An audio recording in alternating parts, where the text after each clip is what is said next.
Good evening, ladies and gentlemen. Welcome to this week's episode of Guyana's Oil and You. I'm your hostess, editor of Kitra News, Kiana Wilburg, and joining us tonight are two prominent gentlemen in the business community, Mr. Timothy Tucker, who is the head of the Georgetown Chamber of Commerce and Industry, and Mr. Richard Rambarran, executive director at GCCI as well. Gentlemen, welcome to the program, and thank you for making the time to be here. Well, thank you very much. Good night to you too, and good night to all your listeners. Thank you, Kiana. Thank you for having us. No problem. So, tonight we will be discussing several issues related to local content, a very critical matter as it relates to the oil and gas industry. And both of you gentlemen have very passionate but distinct views on this matter. So, tonight we'll get right into it. Mr. Tucker, I'd like to start with you. Now, in getting local content right in both policy and legislation, one of the key things any nation has to get right is what constitutes local or a local company. So, based on your observations thus far, what, in your view, should this definition be fashioned to mean? Well, the definition of local content is very important. Of course, that defines the whole entire process. It defines what the country is expecting Yes. and what our future holds. If you look at local content, then local content is generally what we're going to get as a nation from this find. We all know the position, we've seen and heard numerous times the position of the contract. So local content is the guaranteed way for Guyanese to benefit from the natural resources that we have found offshore of Guyana that will be developed. What we mean by local content, we don't mean that local content is only for Guyanese and we should put a blockade or a dome over Guyana. We mean that when various aspects of the oil and gas industries, things that Guyanese can qualify for, or they're certified for, or they have the capacity to do, should be given to Guyanese. We should be considered first. And so we are asking for local content to mean the first consideration for the opportunities that are there. So advertise it locally, see what capacity is locally, and then give us the opportunity to do the work. If you have then if we don't have the capacity locally, then you can go regionally, then you can go internationally, and you can seek capacity or could seek those persons that can fulfill the supply of goods and services. So local content also must mean benefits for locals. So the beneficiary ownership of that business should remain local. So you're looking at not just, okay, Richard owns 51% of a company and I'm a foreigner, and Richard has signed an MOU that says that, okay, he is 51% ownership, but I have his voting rights. I have, he gives me, let's say, 95% of his profits is remitted to me, and then we move the money out of Guyana and we have the board meetings and everything is controlled overseas. No, that's not local content. That's rent a citizenship. That's rent a citizen, basically. I'm renting Richard and I'm leasing Richard just to use his name. No, we don't want that. We want beneficial partnerships. Whereas Richard is 51% owner of the company, he has a say. The board meetings are in Guyana. Richard retains 51% of the profits. We're not dictating what people do with their profits, but we believe that a lot of the spend and the reinvestment should be made into the country. And that's what we mean by local content. So it's not saying that we don't want foreigners coming in, we don't want foreign direct investment. Foreign direct investment is quite fine. We should have that. What we need is persons coming in, and if you are a foreign direct investor and you decide that you do not want a local, then if you're coming regionally, then you have to toe the line. Your second choice. If you're coming internationally, then your third choice. but Guyanese should be given the first preference. First, sorry, and let me rephrase that. Sorry, I made a mistake there. First consideration. Okay. First preference will violate the WTO rules, and that's why we're very cautious. Because first preference now breaches a lot of the conventions worldwide, the trade conventions that Guyana has signed on to. First consideration is acceptable. Thank you for that explanation. Now, Mr. Rambarran, given what Mr. Tucker said and the point that he made about the fact that the GCCI and himself by extension, there's no fear as to, other companies venturing into Guyana, but at the end of the day, there must be meaningful partnership. So that is to say that the GCCI is not at all concerned about the influx of Trinidadian companies that we've been seeing as of late. So I want firstly to perhaps buttress what the president of the chamber has said, and maybe give it a bit more of a generality before I delve into the specific response, in the sense that local content, irrespective of what instrument or tool or policy measure is used, local content refers to value retention in the country. So what percentage or what quantum of the value which is generated from the particular sector is retained in the country, whether it be through earnings, whether it be through the size of the procurement, whether it be through a majority share, irrespective of what tool we use. So that being said, the Georgetown Chamber of Commerce and Industry in particular, since the beginning of this local content advance and proposition that we've been making, has always said that we will support and we have been supportive of partnerships and joint ventureships in the oil and gas sector, but also for the peripheral sectors which support and benefit or are beneficiaries of the oil and gas sector development.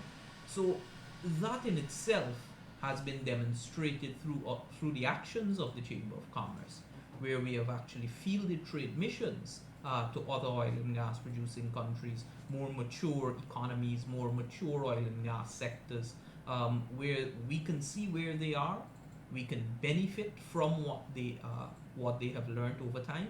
And so the Guyanese businessmen and the Guyanese enterprises in general do not have to go through that steep learning curve on their own. So this is why, irrespective of which country, I don't want to single out any country, but irrespective of which country it is, we have always taken the position that we must promote partnerships and joint ventureships so as to encourage a mutually beneficial relationship.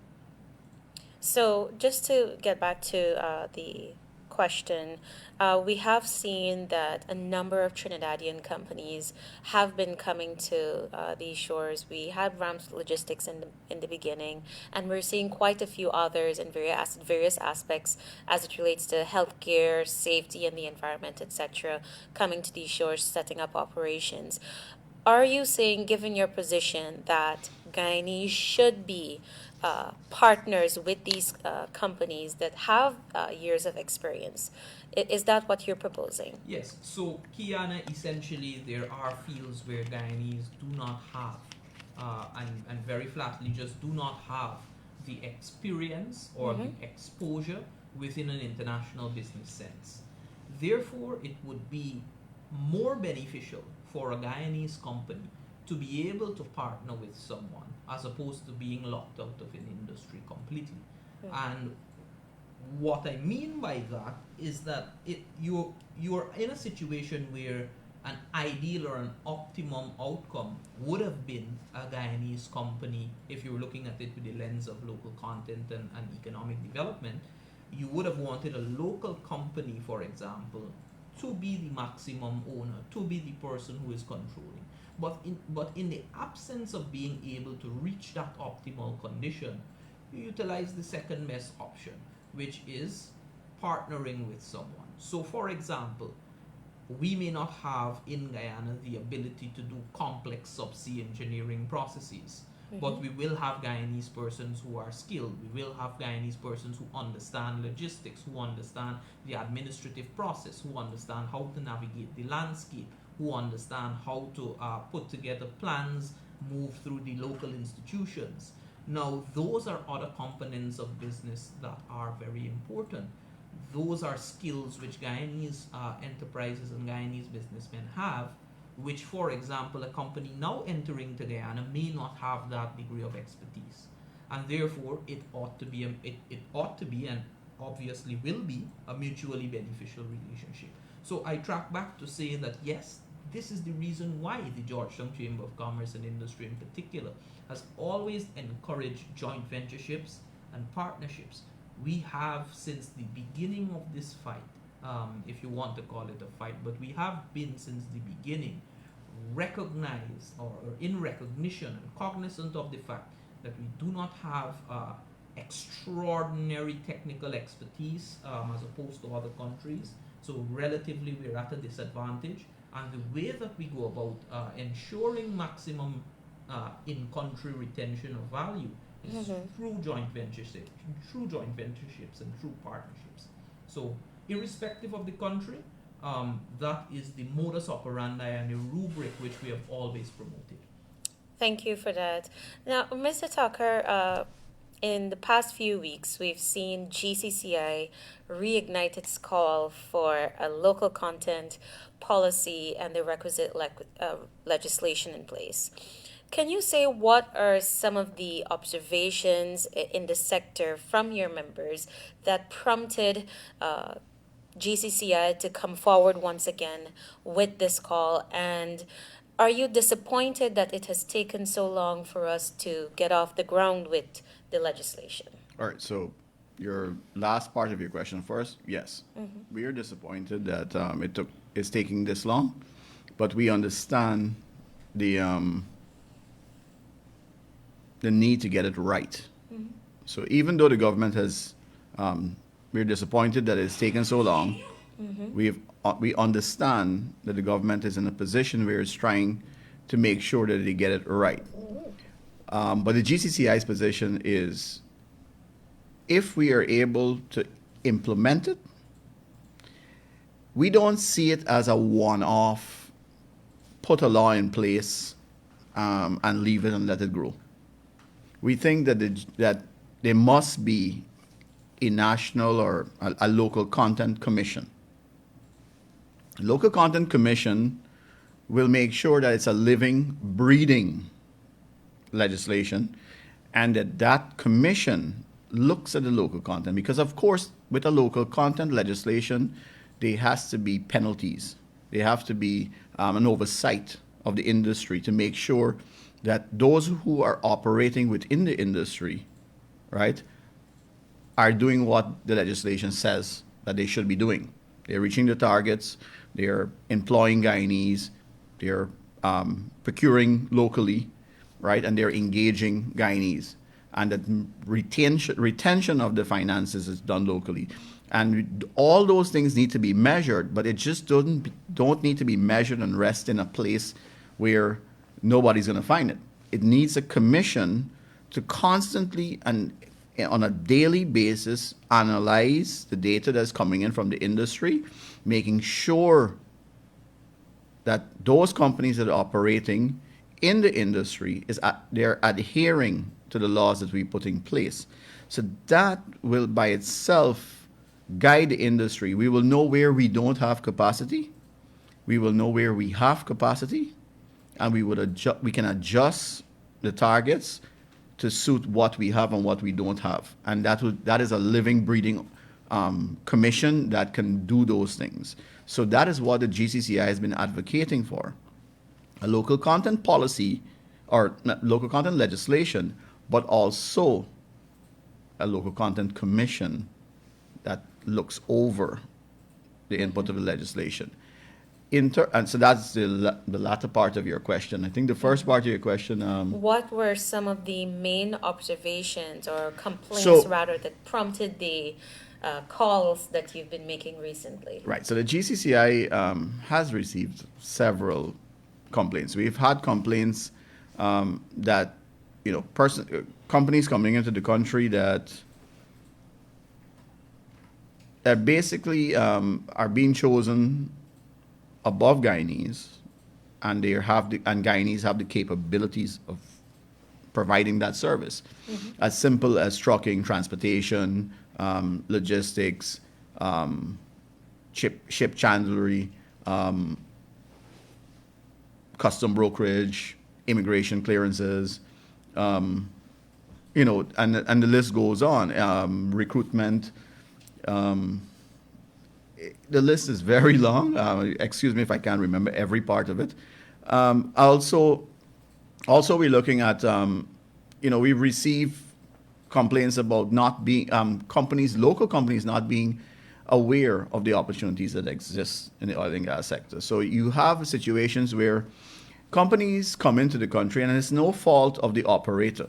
The operator hires a tier one contractor. That tier one contractor hires a procurement company. That procurement company has a task. The task is to provide 10 bottles of water, 200 feet of pipe, and a truck to move the pipe. They're new into Guyana. They're not a member of the GCCI. They're not a member. They're not familiar with Guyana, right? They're not. They completely don't know anything here, but they have been operating in other countries. And what they do is they rely on the capabilities that they use in the other countries. So they land in Guyana, they get that contract. They have bid for that contract outside of Guyana. They set up office in Guyana because they have to set up office in Guyana. And they now say, listen, I need this, I need water, I need pipes, and I need trucks to move it. Who do we know? We know these companies that we've been dealing with in that other country. And they simply go and they say, can you provide this service for us? Continue to provide this service that you've been providing in that other country in Guyana. So they didn't even bother to look into Guyana, and there's nothing forcing them to advertise for that procurement in country. So that's why the GCCI has been pushing, because if they had advertised for that position, for those services, goods and services locally, they would have known we've had many companies that are capable of providing. And apart from that, if you decided, let's say you're editor of Kiteshare News, and you have to provide, you wanted to have a trucking service right now. How do you get in? What do you do to get into that trucking service? What are the requirements? If you had to bring a truck into Guyana, you will know exactly. You could go to GRA and you can punch into their website, and you can see what is it. You could put the cost of your truck, the type of truck, the year of the truck, and you could put it into the GRA's website. It will generate the duty and taxes that you would have to pay. What are the requirements when that truck comes? If you can't bring the truck that is over 8 years old, it says so. Right? If your truck needs to have no panels or whatever it is, or a bus or whatever you're bringing in, it tells you so. Can you tell me what are the requirements for you to provide a trucking service for the oil and gas industry in Guyana? I can't tell you that. I'm sure Richard can't tell you that, and I'm pretty sure that you wouldn't be able to tell me that. That's some of the issues that we're having, and we've expressed that to the Center of Local Business Development. We've said to them that there is a distinct, people feel locked out of the industry because there's no way there's no information there to say, listen, you need to have your trucks Department of Transportation, which is the U.S. Department of Transportation certified. So this is a checklist, and this is how you can enter the industry. When you say there are companies that complain to us that, listen, we've been through the process of ISO certified. ISO certification for what they're trying to do is just one part. So they think that they have crossed that threshold and they've now, they're in the game, and to realize that, that didn't really matter. You really need to have all your personnel certified in a particular part, some kind of certification whether it's US, UK, or whatever certified, because there's no general or I should say universal certification in Guyana that says, okay, if I go to the Bureau of Standards, I'm certified, and I can now provide that service to any part of the industry. There's nothing like that. You generally do not have that information at hand, and that is some of the complaints that we've been getting. We've also gotten complaints about delays in payments. Mistaken invoices, and then of course you believe, like everywhere else, we hand in an invoice and we said, okay, we got a net 60 days. There's a net 60 days. The 61st day arrive, and you call for your payment. It says, your payment is on hold because there was an issue with your invoice. You classified something wrong. That clock starts back. Okay. And in Guyana, if you think about it, the clock starts back, and you're a local business, and we're not talking about 200,000, 300,000 Guyana dollars. We're talking about 500,000 US, a million US, and excess. Think about it now that you, in a country that you have interest rates that are 10% and higher. Minimum that anybody can get is probably about 8%. And let's use 8% then. So 8% of $1 million and divided by 12 and then multiply by the 6 months that you're waiting, that's what you're losing. And if you're competing with countries or companies from countries that the interest rate is below 3%, that's why Guyanese can't be competitive, because there's no local content without cheap financing and better access to financing. We can't compete, period. Even if you give us a 5%. I mean, if we look at it, the government instituted a 20% of all government contracts are to small businesses, and that allows a 5% add-on. So if you have a large company bidding for a small contract and a small business bidding for that same contract, and the small business is 5% higher than that big company, the government accepts the bid as equal, and they evaluate it as the equal pricing. Even if we do that in the oil and gas sector, and we force the oil and gas sector to do it based on the access to finance and the cost of financing, we still can't compete. So access to finance and local content has to go hand in hand. Thank you very much for that. Richard, I suppose you'd like to jump in here. Kiana, I just wanted to maybe add a little bit of further context. Sure. In a general sense, what the Chamber of Commerce has been receiving from its membership is a degree of frustration in the local private sector regarding access to the industry and participation in the industry. Whether it is on the front of a technical matter or whether it's on the front of a commercial obstruction. So whether they are uncompetitive or whether there is some technical, in trade you would refer to it as a technical barrier to entry. So whether it's a technical barrier that is erected in some way, shape or form, or whether it's something to do with the business environment, for example, access to finance, that makes a local company uncompetitive. One thing which we have to remember and pay keen attention to is the fact that we are not absolutely new at this point in time, coming down to the latter part of 2021.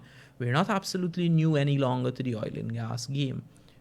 Companies now have been established, some of them 6 years experience, some of them even longer because they were helping with even pre-discovery exploration. So it is for some companies in excess of half a decade, for some going on to a decade, and still there isn't a clear path delineated as to where it is that we ought to go, how it is that we access this, How is it that we access that? So you think about yourself in the average business person's shoes. Um, you have you firstly have to get over some of the local hurdles that we face in terms of the environment, in terms of some of the barriers that exist, or some of the features of our economy that would make enterprises less competitive than other enterprises which may emanate from other countries. And you think about that as well as or supported by the fact that you are now entering into a fairly new industry. You're entering into an industry where the degree of information as to entry is not as prominent as it maybe can be. And further to that, you do have this feature of what is termed as relational contracting, where people are coming with prior networks and prior linkages and prior supplier arrangements, etc. And you put yourself in the average Guyanese business person's shoes, and you would realize that there is a high degree of frustration that would emanate as a result of it. So it is contingent on that, that really the Georgetown Chamber of Commerce and Industry not just reignited its call, but has been calling for this all along. As you would be aware, we have been on this call for local content, either policy or legislation, and support landscape and architecture for the past 6-7 years. So this really is something that it is becoming a point of frustration for the local private sector, and this is the reason why the Chamber of Commerce, being a body that represents the views of its membership, advances this call. It's important for us to remember that we're not sitting here as a result of our personal feelings to something, but what we are telling you is an amalgamation of discussions, complaints, letters which have been written to us, persons expressing their sentiments, etc., on an almost daily basis. So we sit as representatives of the membership. What I would ask to that is, you said you spoke with the Center for Local Business Development, which is Exxon's the sort of extension for businesses that want to be part of the supply chain. Uh, I understand that ExxonMobil is also one of the members of GCCI. Yes, they are. Have you sought at any point in time to say, okay, Exxon, let's have a sit down? The other members are not pleased with the level of procurement that is taking place. Guyanese local companies are being sidelined. Has that occurred? Well, generally that conversation happens through the Center of Local Business Development because that's the mechanism for procurement and for advertising of procurement. We've had a lengthy discussion with them. We've explained our entire position. How long ago was this? This was probably about 2 weeks ago. At most. Yeah, 2 or 3 weeks ago. So they've used that mechanism, and we've sat down with them, and we have gone through the entire process and what we have all the issues with. Exxon is an active member of the GCCI. They sit on our petroleum committee. They're involved with the GCCI. But as I said to you earlier, it may not. A lot of the issues that we have are not directly linked to the operator, but more so to the subcontractors and the different contractors. I mean, you see Exxon trying to do what it is that they need to do, and we have had conversations with them one-on-one, and they've said, listen, we have tried this and this and that and that, and they've gone through it. And we get the complaints from many different members. Remember, the GCCI, it's not just all big boys. We have a broad cross section of membership. Our membership runs from micro enterprises all the way, so mom and pop stores, little, event management companies, all the way to ExxonMobil, Banks CIH.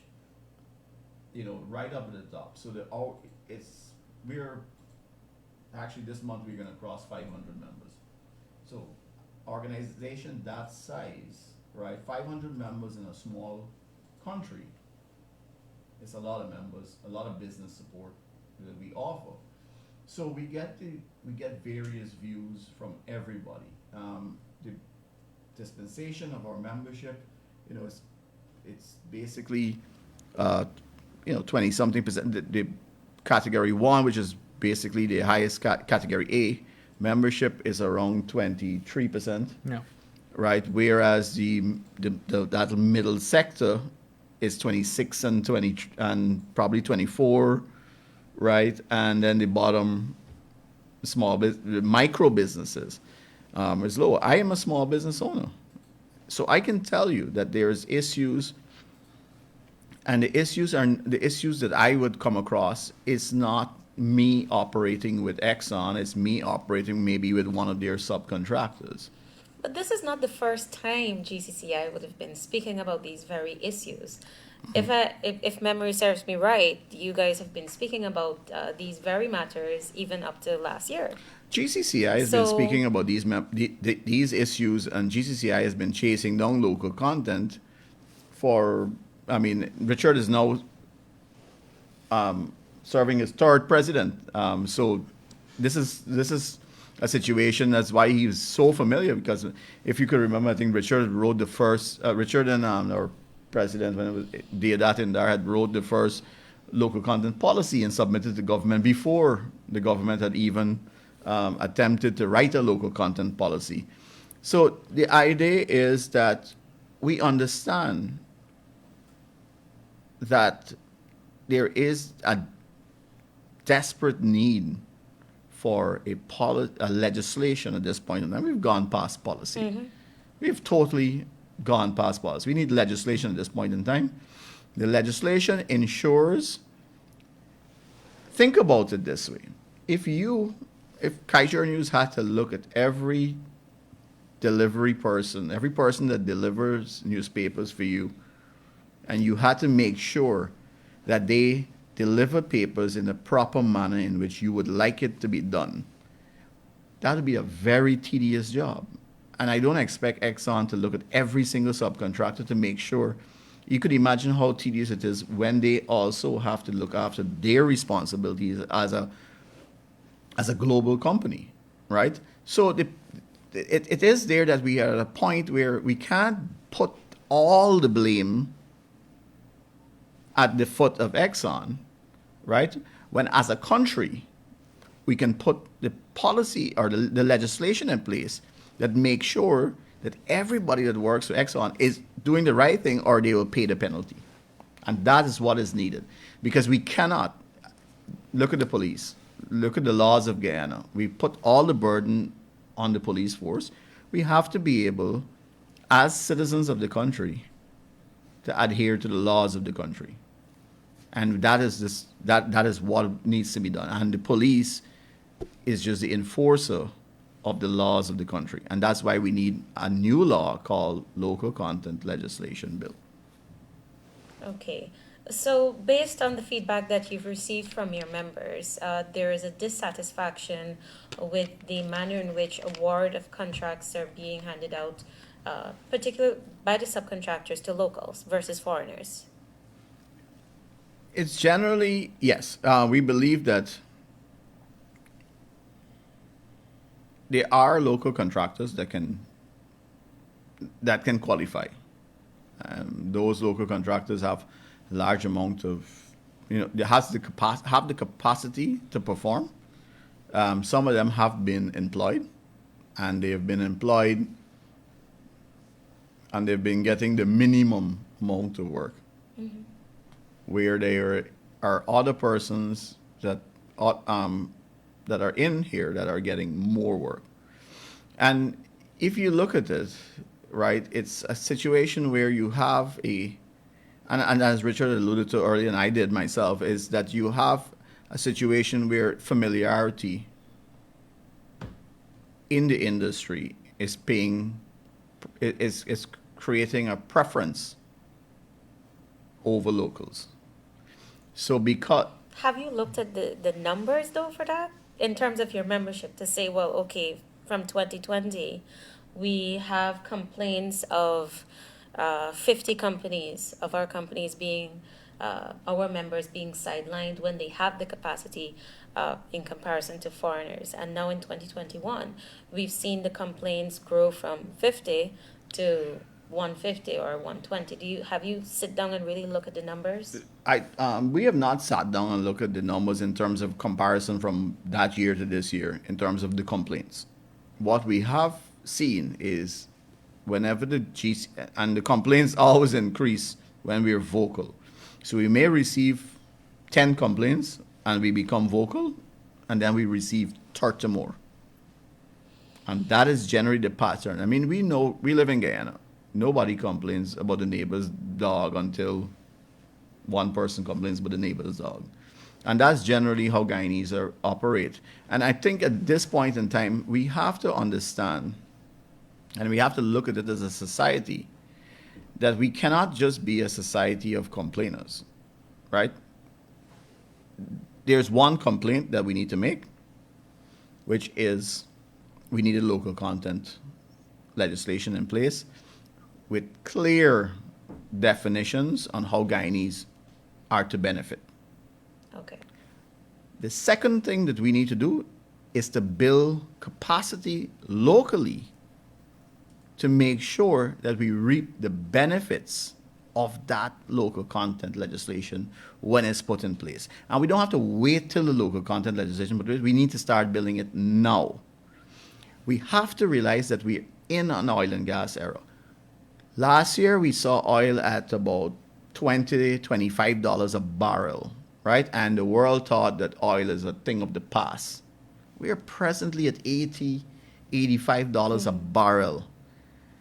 Every single major economic forum around the world is flabbergasted at this point in time that renewables are not running and overpowering oil and gas.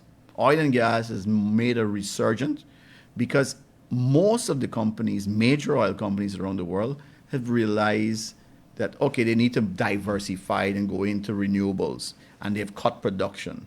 Now there's a demand as the world is opening back up, and there will always be a demand when the world opens back up fully. And that has created a demand. And we now in Guyana, at $80 or $85 a barrel, how could we, over the years, we've been suffering in this country for 54 years, 55 years, right? And we are at a point now where we have the opportunity to get that income to change our future, to change the way the country is, what we see in the country, how we are able to sit here in a room full of electricity and not a room full of flambeaux, right?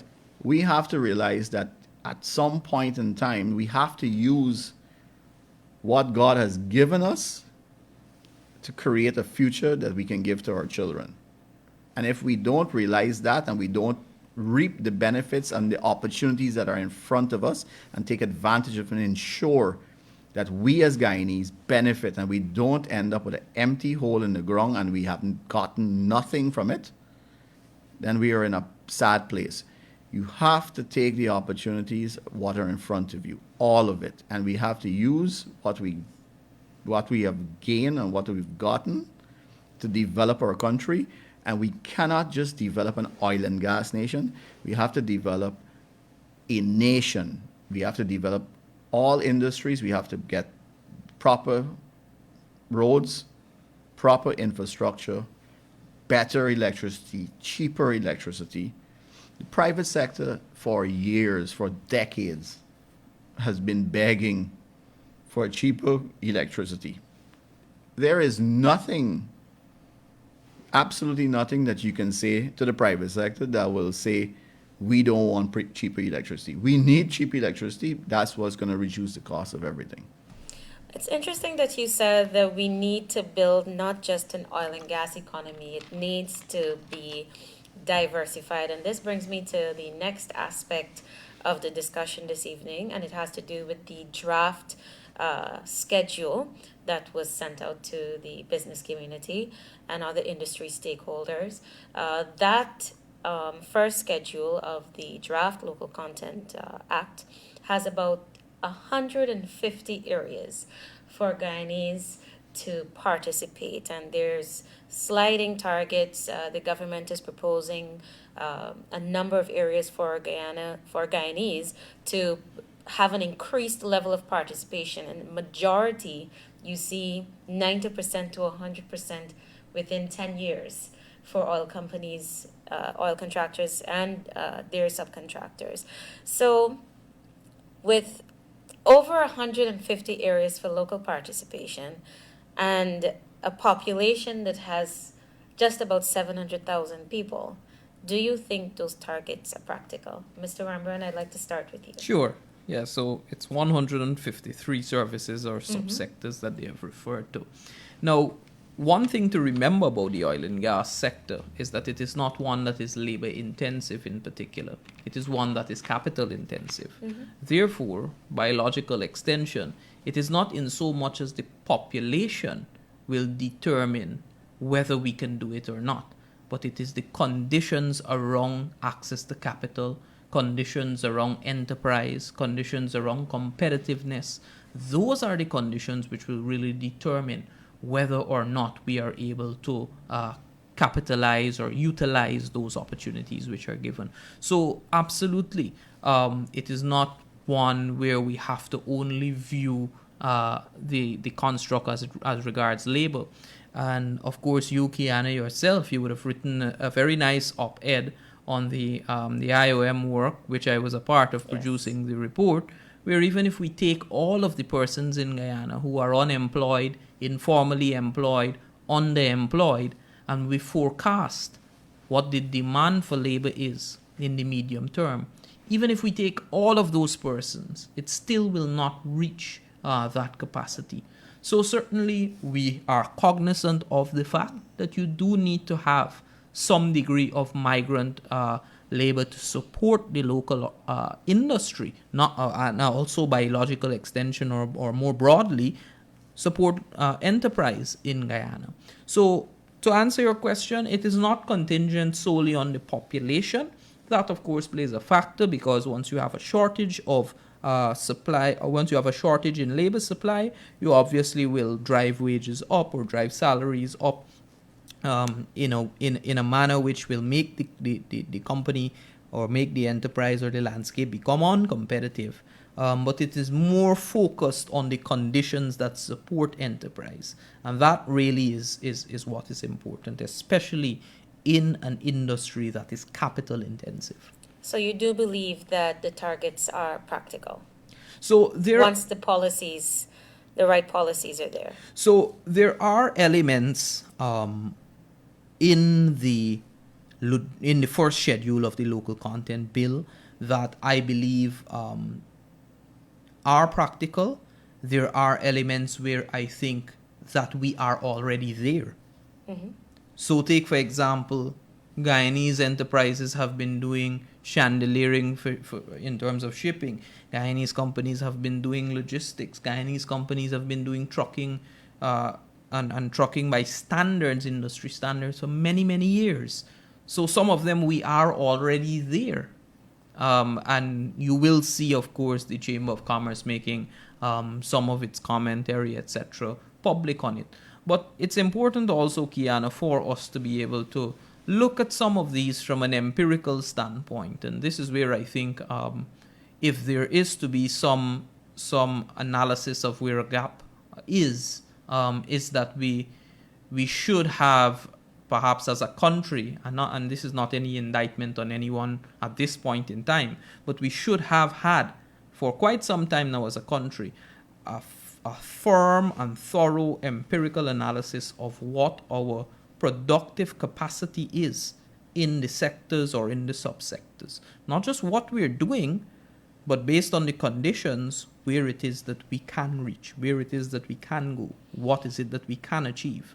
I do believe that, if I'm not mistaken, that the Center for Local Business Development has done some of that work.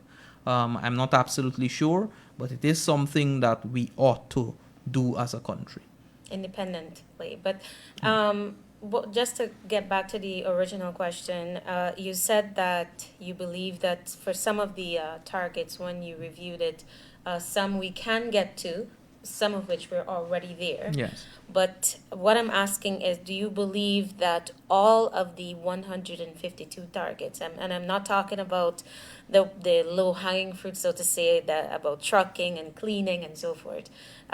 Some of these technical services, like Guyanese doing 3D, seismic acquisition, well reservoir services, and so forth.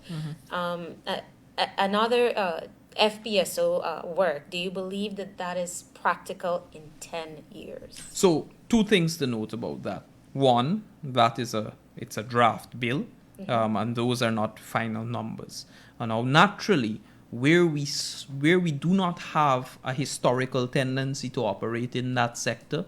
So, for example, some of the more technical things, perhaps some of the targets can be scaled back, can be adjusted, can be looked at, or it can be drilled down a bit more. So, for example, instead of saying maybe 30% or 50% of the FPSO, perhaps construction has to be in country, how about having 50% of the labor that helps to construct the FPSO Okay. be Guyanese? Well, So I think that they did say that. If you looked at the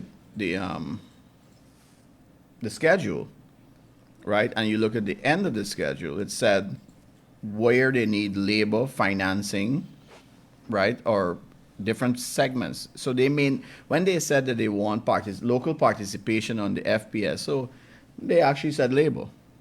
No, so the So- FPSO aspect was just mentioned as one example. Right. What I'm referring to And the specifically other- are the technical And worker they actually said in the oil sector. It's required that you have a certain number of years of experience doing it with other companies, not just Yeah. developing the capacity or the technical know-how, but in having the experience and having to compete against companies Right. that already have been in the game for years. Right. So we have seen, from the GCCI standpoint, we've just seen JV signed in Dubai. We received JV signed in Texas. GCCI has accommodated JVs when we fielded a mission to Newfoundland. There are numerous amounts of JVs that have been and partnerships that have signed out of our trip to Newfoundland. And of course, there's also a number of JVs that have been signed by members of the GCCI through our trip to Aberdeen. And so that is one way that Guyanese can get to that technical standpoint where they have the years of experience immediately. We just, I think it was Geico that signed an MOU, a tripartite MOU in Texas that makes them competitive in the industry immediately. And that is ways, and that's why the GCCI is forging over the years all these external missions and actually welcoming the internal missions and forging partnerships so that Guyanese can, and that's how we have the transfer of knowledge. That's how we have the transfer of technology. That's how we make Guyanese competitive right away, because they get those years of experience from the partner that they have signed on with, and it makes them competitive. That's how we were able to put Guyanese on a crewing vessel in Peru. That's how we were able to put Guyanese on a crewing vessel in Trinidad. And actually, and just for the note, Trinidad objected to having 60% of the crew members being Guyanese. But the point, the fact of the matter is that through joint ventures and partnerships, this is where the GCCI has been pushing. That's why we are in Dubai. That's why we were at OTC. That's why we've been to offshore Europe in Aberdeen. That's why we've been to Nia and Noya in Newfoundland. That is why we are at all these oil and gas conventions, because we are linking our members to companies around the world that have the years of experience that Guyanese, yes, can do the remote vessel, can lay pipes, can do all these things through partnerships, joint ventures. And that's how we're going to be able to access that. So yes, some of the targets are high. over 10 years, but the onus is on us to get ourselves ready and up to date. Yeah, that's precisely where I was reaching to with my thought, because I was going to say at the beginning or at the introduction of the program, I had mentioned that we enter into partnerships, we enter into joint ventureships to accelerate ourselves along the learning curve. So it is not a case where we are someone has to be taught from maybe say secondary school petroleum engineering, but we have our expertise, we have the major component of business and business development, and we partner with someone who has the technical expertise. Now, will that be local in accordance with the definition of a Guyanese company? Therefore, we'll see that yes, right? Because it is a partnership. So that is one. And then secondly, so I was making 2 points. That was the first one. And then secondly, this goes back to what Timothy was saying. This is where the local content regulatory body, whether it's a petroleum commission with a local content committee or a local content commission itself, this is where it becomes very important, because the oil and gas sector and overall an oil and gas economy, or even outside of oil and gas, any resource-rich developing economy is not one which is static in nature. It is forever evolving, it is forever dynamic, and it is dynamic into perpetuity. And therefore we have to have institutions, legislation, and the architecture and the landscape to be able to handle that dynamism. So what we may not be able to nail down at this point in time when the local content legislation is assented to by His Excellency, we may be able to in 5 or 6 years revise that, get it right, align it, build capacity from now until then. So this is why the landscape too is very important, because it's not a be-all end-all at this point in time. We also have to have the architecture in place to be able to monitor, to be able to regulate. Thank you for that point. Now, there's another issue that I'd like to get to, and I think you gentlemen mentioned it earlier, and that has to do with access to finance. It's been one of the number one or leading complaints or issues raised by businesses, that they don't have the access to it, and therefore they're hindered from being competitive as they would like to be. So how do you want to see the local content legislation address access to finance? I don't believe the local content legislation can address access to finance. Richard is the economist, so he might be able to elaborate a little more on that. But from my position, I don't see it. I think that this requires a different look. This requires a revising, because we have engaged some of the bankers and we said, listen, why is it that Guyanese businesses are not being able to access finance easier, better instruments, of course, lower interest rates, and reduce that risk factor. So we have a law that says that you can only get 60 to 70% of your capital, your equity out of your holdings. So you have to have immovable assets, and you can only access 60 to 70% of that. They don't really trade. We don't get to borrow against movable assets. There's no asset registry. There's antiquated laws, slow-moving court system when it comes to banks foreclosing and being able to recover their money. So all of those things are combined. We need to really push forward in terms of upgrading our legal system so that we are able to let the banks be able to recover their money whenever that happens.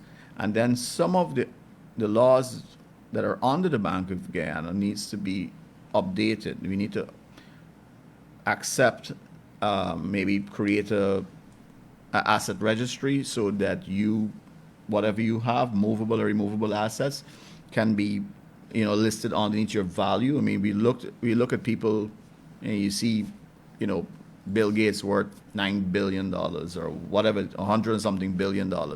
That's everything that he owns, movable or removable assets, stocks, everything in his valuation. That's how he's able to get a credit rating. That's how he's able to access finance based on that. Here is different.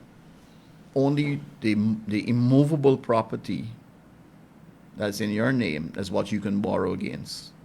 And you can only borrow 60 to 70%, I think, maybe 60% of it, roughly. So that gives us a restriction. Of course, the fact of the matter is that some parts of the world, you're able to get a guarantee from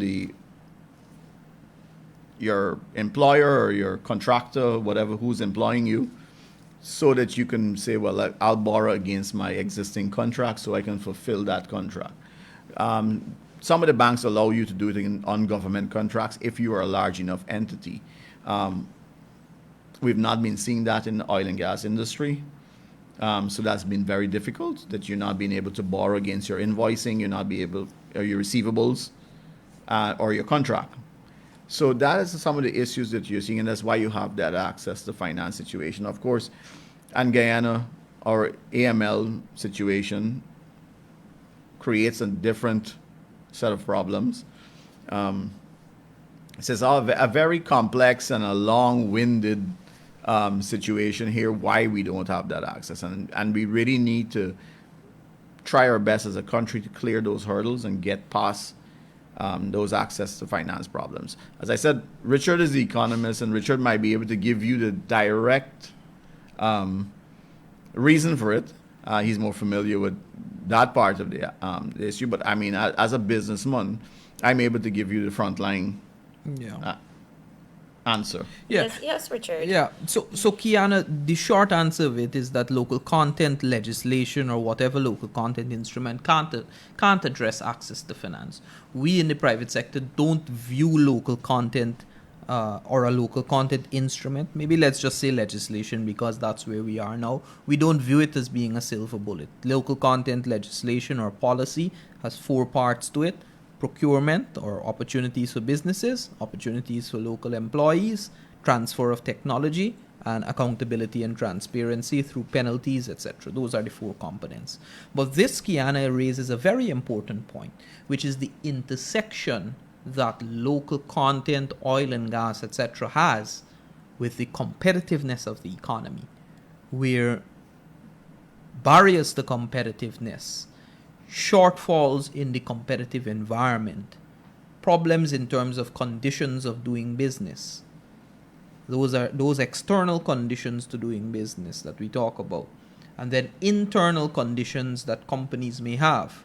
For example, not being able to keep proper records, not being able to reach the standards, not being able to look at accurate forecasting. Those ought to be addressed, because when I would have spoken earlier about being commercially uncompetitive or not being able to access opportunities as a result of not being commercially viable, that's where we need further support to be able to drive competitiveness of business, to be able to drive the opportunities for enterprises through the development. And I'll tell you something, Kiana. I think looking at, in particular, the current administration's track record as it relates to competitiveness, I'm confident that we will be able to get it right. The reason I say that is because even pre-oil and gas, even pre-rise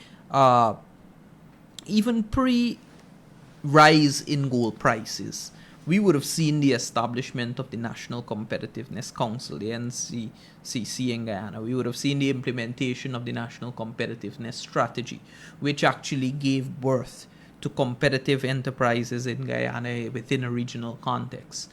Now, what we really do need at this point, and I think that we will eventually get there in the near future, it's a resuscitation of things like the NCC, institutions like the NCC and mechanisms like the NCC, and revivals of things like the National Competitiveness Strategy within the context of an oil and gas economy. So historically, we have explored ways in which we can increase our competitiveness, and I am confident that we will get there.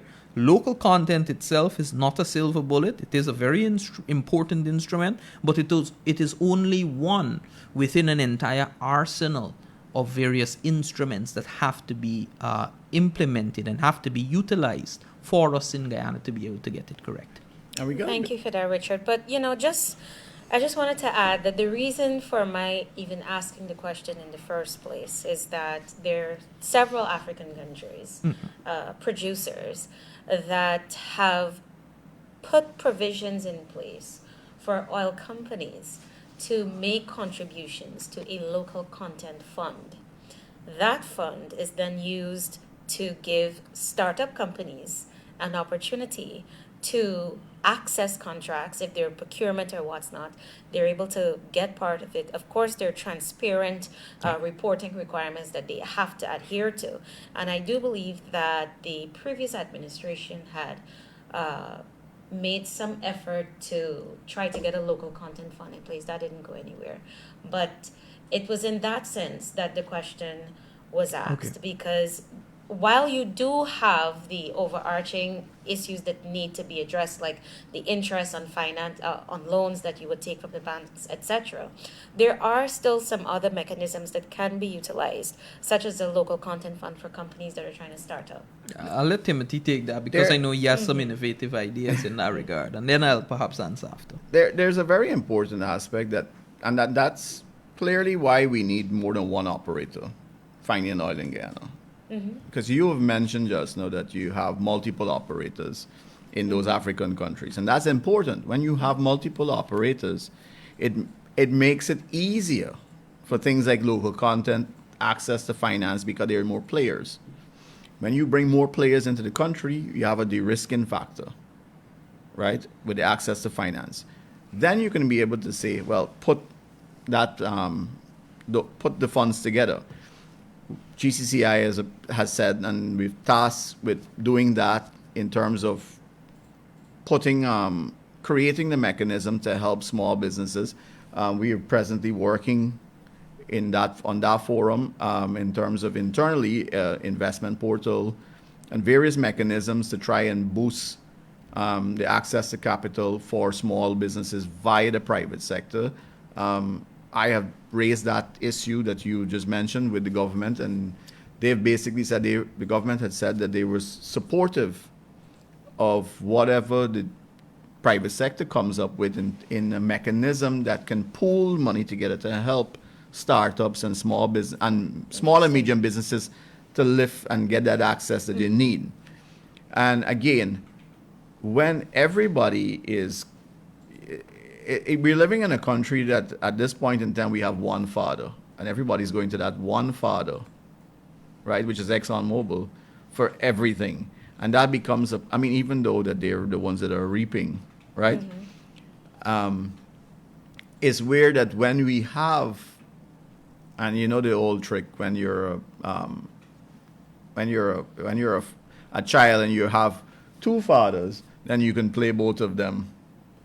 So that's why we need to have multiple fathers in terms of multiple operators in the country, so that we can be able to get more as a country. And I've said that openly over the years, that I'm hoping that CGX or Repsol hits oil out there and that we have more than one operator, because it's not beneficial for Guyana to only be dealing with one operator, because then we can't get the things that you've just alluded to. And we might not be able to do so because we have to depend on one company alone to give us everything that we want. There are mechanisms in place at this point in time for training of persons. I know the government is rapidly trying to get persons trained and using the funds to get those persons trained. But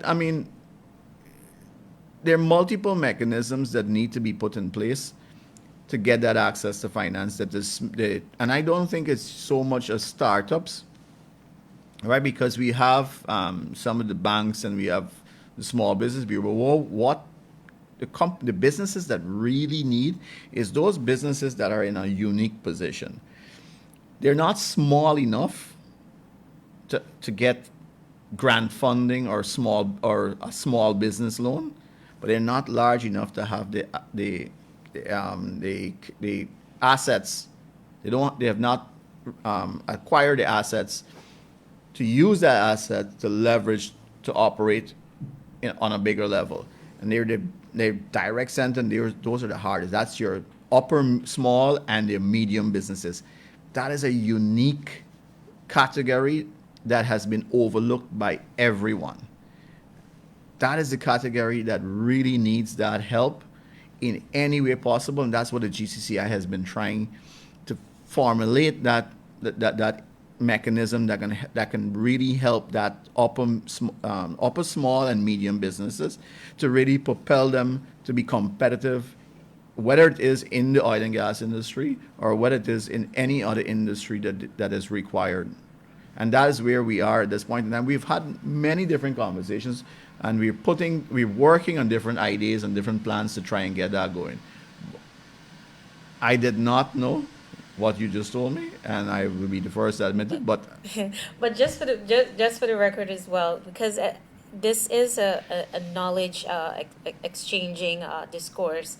So in those African countries, every company that wants access to explore, you have to contribute in some way. So even if you're not contributing, or even if you're not asked to make a sizable contribution in terms of local content, you're asked to make a sizable contribution towards fees that have to do with the environment, or you have responsibilities under different areas. So perhaps it's something that we can definitely look at as the industry advances.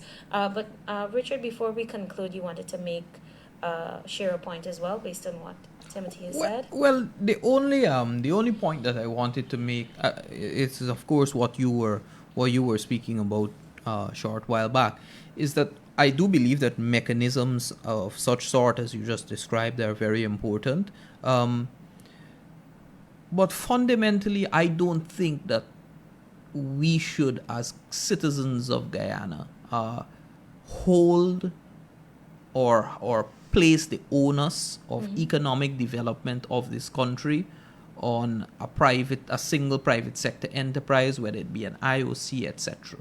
I think that those are ways to make them more responsible. Those are ways to have them contribute to our economic development process. But we really do have to, and it's an important instrument that you would have mentioned, but there are conditions, like Timothy would have mentioned, have to be in place before those things can occur. So, for example, competitiveness in the exploration and production, etc. But really, what we need is a continuation of what we've been seeing, particularly in the recent history in Guyana, where it refers to the fact that citizens are holding the leaders that they elect into office accountable for their actions and for what they're doing. And I think that in Guyana, we are beginning to see that more. And that certainly is where we have to place our focus on. We also, too, Kiana, and I don't want to forget this, we also have to place focus on each and every individual or each and every enterprise. Because we oftentimes in Guyana, I say, and I've been saying this for years, we sometimes suffer almost from a complaining syndrome, where we complain. But there are many things on either an individual or on an individual company basis which we certainly have to improve. We don't pretend as if, all Guyanese persons are absolutely perfect, all Guyanese enterprises are absolutely perfect. There are areas for improvement, and it is that individual sense of responsibility too which is needed for improvement of the country. So I think that Guyana's future and Guyana's prospects are bright, but we certainly do need to ensure that we learn the lessons which have been demonstrated to us by other countries. We need to be cognizant of where we are going to head if we take certain decisions, and we certainly do need to ensure that at all points in time we are accountable for what we do as a people. Interesting that you made that remark there, because my concluding question for both of you is to provide us with your outlook of Guyana's future as an oil industry and how you want to see the business community fit into that perspective? My conclusion, and to answer that question, would definitely be that as a country, we have to realize and recognize what is in front of us. Mm-hmm. But we must be aware of what also is around us, right? So even though we look at it and we recognize that we have oil in Guyana and it's at 85 or $80 a barrel, we must also look at countries around us that have more than us. Mm-hmm. And if you look at Venezuela, we are, celebrating at 11 and 12 million or 15 million barrels of oil, and they have 11 or 12 billion barrels, and they have 300 billion barrels of oil, and look at where they are. And we must recognize around the world that that is also the case. There are many countries around the world that have embargoes, sanctions, going through turmoil. So we are, our country, as a country, have to capitalize on the opportunity that's in front of us and use it to catapult us out of where we are to where we want to be. And where we want to be is not of a country that is filled with potholes, blackouts, garbage, inability for good health, education, access to finance, and the quality, the human index must improve, right? Our goals, the way we live, Guyanese must not dream of leaving Guyana. People should be dreaming of coming to Guyana. And that is a country that we want to create. And we have to use the resources that are here in front of us to create that country that Guyanese want to stay in, Guyanese that left want to return to, and people around the world want to come to. We all, the entire world runs to many different countries. And we've been a country, and our citizens have been placed on benches, have been put in back rooms, have been deported, have been shamed. And that needs to be the end of that. We need to have a country and have a people and develop a country that, listen, here is the second best or the best place in the world to live. And that's what we need to develop, and that's how we want to see our country. And we have to use the resources that are in front of us to create that. And we also have to remember that there's a resource curse. That if we depend on oil at $85 a barrel and we end up with $20 barrel oil, that we can end up like other countries, that everything collapses. So we must use the revenue and this to develop a country that is sustainable without oil and gas. Agriculture, we know gold mining, we know everything, all the 6 other natural resources or 6 other things that we used to survive on over the years. And we've always cried for value added. We said, listen, if we can add value to these products, these natural resources that we had, we create a good country. So use that to create the mechanisms that creates the value added so that we can progress on that. And you have to remember, not because you're an agro-processor, a fish farmer, or whatever else you are, or a livestock miner, that you have no place in the oil and gas economy. Yes, you do. You have to raise your standard, traceability, right? Phytosanitary, packaging, and create the best product so that we can say that is local content. That is the meat, that is the produce, that is the juice, that is the ketchup, that is the pepper sauce that you need to use because it's created locally to the highest standards in the world. And that is the country that we want to build. Thank you very much, Mr. Tucker. Mr. Rambarran, I'll ask you for your closing remarks. Sure. So Timothy raised some very important points, and like I would have mentioned, not because we have oil and gas, or not because there is a local content legislation that is going to be put in place, means that that is a silver bullet. Similarly or parallel for the economy, not because we have oil and gas, that means that it's a silver bullet for our economic development. Now, more often than not, we have seen resource-rich developing economies, and I'm not going to just say oil and gas because other resource-rich countries have faltered too, but resource-rich developing economies more often than not have a tendency to fail. What we need to do as a country, and which I'm confident that we will do, is that we need to take lessons from those countries. We look around the world, we see what's happening in Venezuela. If we pick up the international news as of today, we can see what's happening in Nigeria, a country which is almost on the verge of being ungovernable at this point. So really, we need to ensure that we learn from those lessons. And I recently gave a public lecture to Rotary where I was speaking about inclusive growth and why that is important for a resource-rich developing economy. It is underscored in the context that each and every Guyanese citizen must be able to benefit, whether it's through proper health care, proper education, all of the factors which act as factors that prevent the thought of migration. We need as much or as many hands on board to drive our economic development process.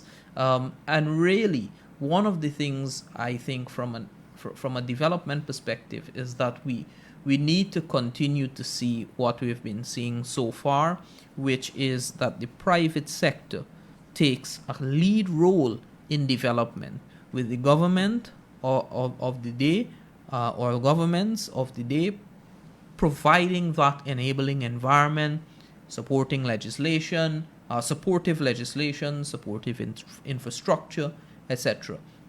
And to ensure that when we do have this massive windfall, because we are nowhere near where we will be at peak production, when we do have that massive windfall, that we do not suffer the same fate as many of those countries, that we lift the standard of living of all Guyanese to, at bare minimum, something that is internationally recognized as being a good standard of living, our human development index being high, and to ensure that we do not have vast or pronounced inequalities where only those who are earning can benefit, and those who are earning have to live in gated communities, for example, because if they step outside the gated communities, they're at risk of being robbed or mugged or gunned down or something. We have examples to show of that from countries. So that is essentially where I want to see Guyana go. I want to see Guyana in a position where each citizen can enjoy a high quality of life. The private sector must be developed in taking a lead role, and the government must play an infrastructure, legislative, institutional development and supporting role in the economy. So I look forward to seeing that Guyana. I think that we have a great opportunity to be able to do that, one that is unprecedented in the history, perhaps, of any resource-rich developing economy. And I look forward to that happening because some of the signs and the signals which we are seeing are positive and tend to go in that direction. Mr. Rambarran, Mr. Tucker, thank you very much for being part of tonight's discussion on Guyana's Oil and You. It was certainly enlightening to hear the perspectives of two very key men in the business community, and I do hope we can have you back sometime in the future to continue this discourse on the importance of local content and the role of the business community in all of this. Once again, thank you. And to our listeners and viewers, as usual, thank you for being part of the discussion. We hope to have you back next week, same time, same place. Until then, please continue to stay safe and wear your mask wherever you go. Please practice social distancing. Good evening, gentlemen, and thank you for tuning in tonight. Thank you. Thank you, Kiana.